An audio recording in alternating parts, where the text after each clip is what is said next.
Niet iedereen is blij met een tolvrije tunnel. Het is donderdag 17 december. Dit is Zeeland Nu. Bedrijven vrezen meer concurrentie. Meer dan 1000 besmettingen in een week. En Tolhoek blikt terug op afgelopen jaar. Goedenavond. Niet alle Zeeuws-Vlaamse bedrijven juichen een tolvrije Westerschelde-tunnel toe. De komende maanden wordt in opdracht van het Rijk onderzoek gedaan naar de economische gevolgen van een gratis tunnel. Voor het ene bedrijf pakt tolheffen gunstiger uit dan voor het andere. Dat zou ook een economische groei brengen in ons bedrijf. En niet alleen in ons bedrijf, maar voor alle bedrijven denk ik in Zeeuws-Vlaanderen. 6 jaar geleden startte Roos Agababian samen met haar man dit transportbedrijf in Terneuzen. Wat begon met 1 busje is nu uitgegroeid tot een veelvoud daarvan. Maar door de tol wordt de groei naar eigen zeggen belemmerd. Nu op het moment zijn wij ietsjes duurder dan bijvoorbeeld de bedrijven aan de overkant. Want wij moeten die tol berekenen. En dat is voor veel potentiële klanten minder interessant. Maar ook met bestaande klanten levert de tol problemen op.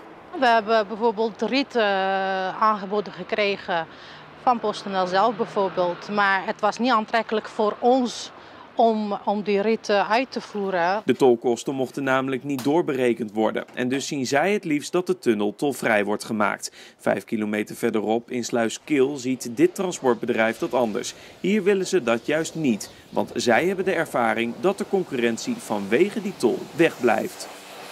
Iemand in de buurt die zocht kraanauto's. En wij konden op dat moment niet vlug leveren. Of op hetzelfde moment. En die belde naar iemand uit Rotterdamse. En die had wel kraanauto's. Nou, die kwam niet naar hier omdat hij de tunneltolkost niet kon doorberekenen. Want dan zou zo'n klant liever op u wachten. Die hebben uiteindelijk ook gewacht op ons. Op die manier blijft het werk dus in de regio, zo is bij dit bedrijf de overtuiging. En er speelt nog iets. Ik ben bang, gaan ze de tol eraf halen, had waarschijnlijk de wegenbelasting naar boven voor Zeeland. Want ze zullen ergens het geld vandaan moeten halen. Links of rechts. Ik praat erover door met politiek verslaggever Heiko Strietman. Heiko, deze bedrijven zijn dus verdeeld. Hoe zit dat met de Zeeuws-Vlamingen zelf? Ja, bedrijven hebben natuurlijk een ander belang dan jij en ik. Hè? Als wij door die tunnel rijden, dan kost ons dat per definitie geld en levert het ons niet echt iets op. En dus zeggen velen, zou het de Zeeuws-Vlamingen zo'n tolvrije tunnel enorm veel schelen. Jackie Verhelst, die we net al even zagen, directeur van het transportbedrijf in Sluiskil, die erkent dat ook wel. Maar, zegt hij, ik redeneer vanuit mijn bedrijf. En naar eigen zeggen maakt hij zich met die mening niet populair op verjaardagen. Nee, dat snap ik. Nou is er door D66 en andere partijen dat onderzoek aangevraagd naar de effecten van een tolvrije tunnel. Hoe staat het daarmee? Ja, dat onderzoek is opgestart. Minister Cora van Nieuwenhuizen heeft aan de Kamerleden laten weten dat ze de uitkomst daarvan eind februari, begin maart verwacht. Ondertussen, zo hebben we begrepen, is er ook al contact gelegd met de provincie voor wat betreft dat onderzoek. En dus zou die uitkomst net bekend moeten zijn voordat de gang naar de stembus wordt gemaakt. Al is wel de vraag of politiek gezien partijen daar dan nog iets mee kunnen. Of daar dan nog voldoende tijd voor is. Maar goed, dat onderzoek dat is gestart. En of dat uiteindelijk ook gaat leiden tot een tolvrije Westerschelde-tunnel. Mensen die daar vurig op hopen, voor hen zou je kunnen zeggen, is er nog hoop. Dankjewel, Heiko.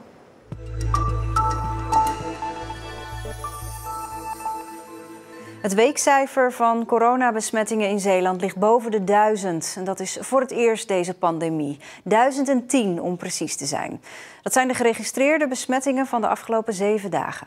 Van die 1010 vonden 56 besmettingen plaats in verpleeghuizen in Zeeland. En de verpleeghuizen melden ook dat er de afgelopen week 10 cliënten overleden zijn aan COVID-19. En in zorgcentrum De Wieke in Zierikzee is opnieuw een corona-uitbraak. Op de psychogeriatrische afdeling zijn 7 bewoners en 1 medewerker positief getest. In oktober stierven 5 bewoners van De Wieke. Toen waren meer dan 50 mensen besmet geraakt. De Middelburgse politiek reageert geschokt op het maandenlang uitblijven van hulp aan een suïcidaal kind door lange bureaucratische procedures. Gisteren vertelde een moeder bij Omroep Zeeland dat ze al maanden wacht op behandeling voor haar zoontje. De ChristenUnie heeft inmiddels schriftelijke vragen gesteld aan het college van BMW. De verontwaardiging is raadsbreed. Reacties lopen uiteen van schokkend, buitengewoon triest tot dit mag niet gebeuren. Stapels eten en verzorgingsproducten bij het Scheldemond College in Vlissingen. De middelbare school zamelde de afgelopen weken spullen in voor de voedselbank en het liep storm.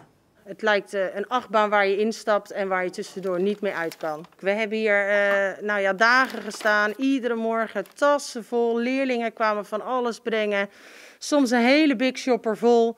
Op een ander moment kwam een leerling waarvan je weet, nou, hij of zij heeft het eigenlijk niet zo heel breed thuis, komt toch wat brengen. Ja, dat vinden we echt fantastisch, dat het een actie is van heel de school. It's the most wonderful time of the year. Ja, alle kerstspullen gaan weer in de dozen bij dit tuincentrum in Middelburg. Wekenlang bezig geweest om alles op te bouwen. En dan moet je ruim een week voor kerst alles weer afbreken. Jammer, maar het is niet anders. Alle winkels moesten dicht, dus ook hier. We proberen nu nog wat te verkopen buiten de winkel. Aan de voorkant van de winkel kunnen mensen nog wat kerststukjes en wat bloemen kopen. Het is wel zo dat de kerststerren en de kerstklankgeweest al naar de verzorgingstehuizen gaan en die worden daaraan geschonken. Na de opruimsessie is er hier in ieder geval alle tijd om de winkel voorjaars klaar te maken.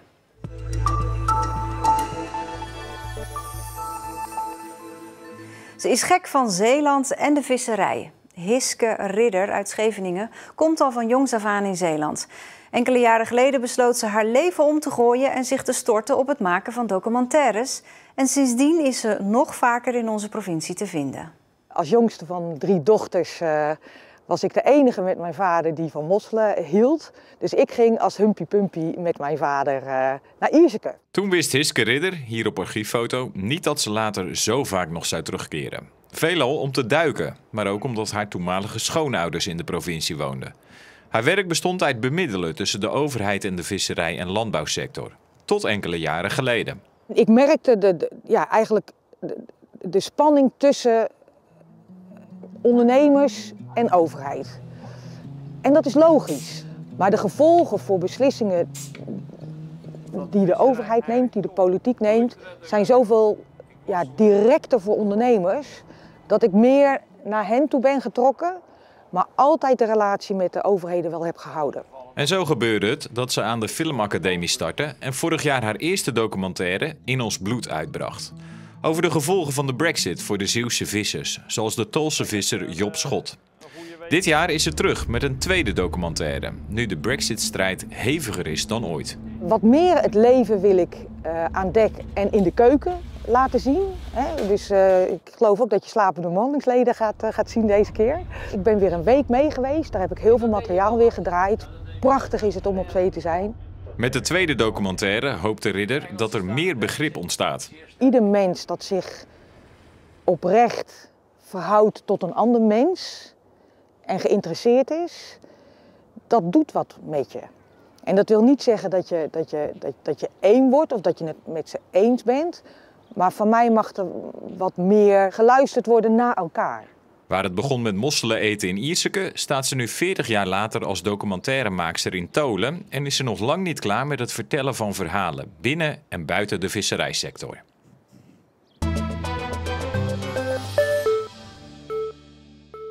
Het wielerjaar 2020 was voor Antoine Tolhoek uit Ierseke een seizoen met pieken en dalen.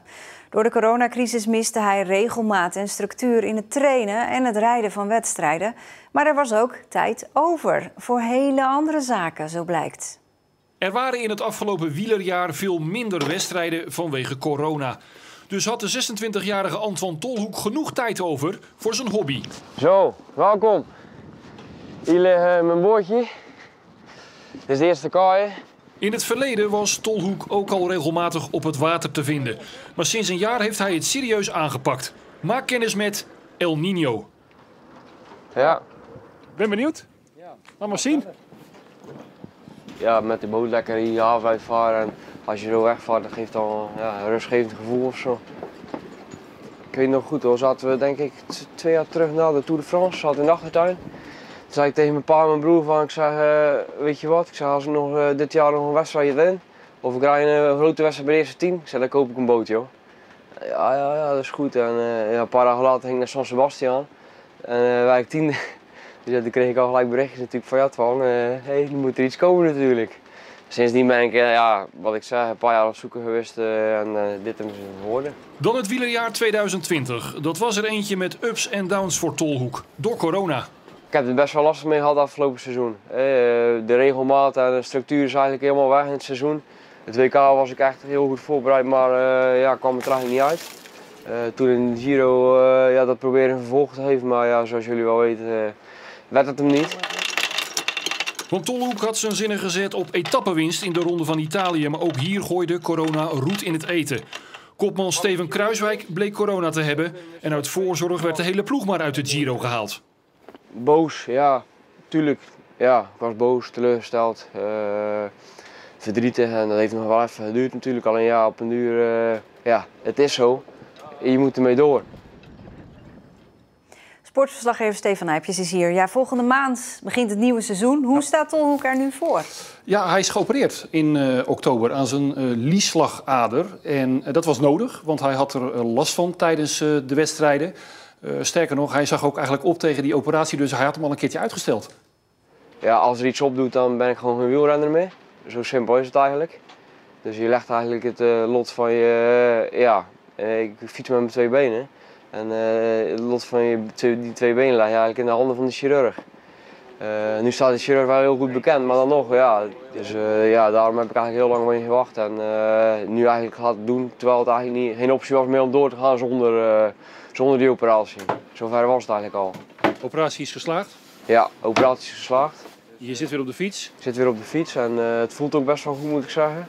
Ze zeggen dat je minimaal wel 6 maanden moet rekenen dat je weer in topvorm kunt zijn.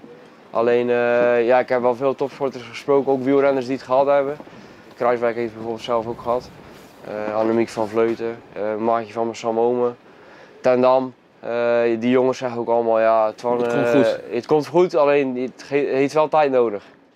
Ja, en wanneer zou hij dan weer in topvorm kunnen zijn? Ja, dat is even afwachten, want voor het herstel staat ongeveer een periode van een half jaar. Omdat die ader weer op spanning moet komen en dan weer niet te snel. Maar als het allemaal een beetje mee zit, dan zou hij in april weer goede uitslagen kunnen gaan rijden en echt in topvorm kunnen zijn. Ja. Dan nog iets heel anders, want er is ook nieuws vanuit de vestingcross. Ja, klopt. Vanmiddag is bekend geworden dat de wedstrijd definitief door mag gaan. Maandag werden natuurlijk weer extra maatregelen aangekondigd door het kabinet. Die hebben geen gevolgen voor de vestingcross. Waarom is dat niet? Omdat de vestingcross wordt gezien als een topsportwedstrijd. Topsportwedstrijden in Nederland mogen doorgaan. Dus dat betekent goed nieuws bijvoorbeeld voor de organisator gemeente Hulst. Ja. Goed nieuws voor de wielerliefhebbers. Dus dat betekent op zondag 3 januari, overigens niet in Hulst, maar op het voormalige veerterrein in Perkpolder, dat die wedstrijd door mag gaan. Overigens zonder publiek, want dat is natuurlijk wel een van de maatregelen. Ja. Maar de mensen die het willen volgen, kunnen live op televisie kijken. Hartstikke leuk, dankjewel. Er vielen enkele buien vandaag, maar af en toe was er ook ruimte voor de zon. Het was wel zacht met 9 à 10 graden. Morgen blijft het droog met geregeld zon en het weekend wordt wisselvalliger. Zometeen Achter de stilte over Zeeuwen in coronatijd. En daarin zien we hoe het nieuwe normaal langzaam begint te wennen, ook op school. Wie is er van de HAVO? Iris, Metse, Denise, Romee, Ruby. Nee. Nee, je moet in het lokaal waar je bent ingedeeld. Ik heb naar achternaam gedaan. Komt zo wel goed. Kijk, hallo, daar is het andere deel. Hallo, hallo. Ja, dat dus straks, daarna het uitgebreide weerbericht. Tot zover. Ik wens u een hele fijne avond.